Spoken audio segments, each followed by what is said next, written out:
L'economia collaborativa è una soluzione fondamentale in un momento come questo. Tutti abbiamo imparato che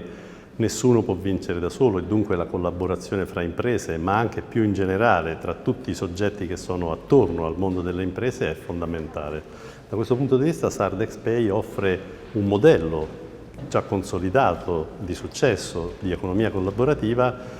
che consente alle imprese che fanno parte della community di SardexPay di scambiare tra di loro beni e servizi, trovare clienti, trovare fornitori, coinvolgere i propri dipendenti, i propri consumatori finali in un circuito che quindi fa crescere le imprese, fa crescere le persone che ne fanno parte e parallelamente consente di generare liquidità aggiuntiva, poiché sarà possibile all'interno della community utilizzare una moneta complementare e quindi risolvere, o almeno in parte, il problema della liquidità, che è uno dei principali problemi delle piccole e medie imprese.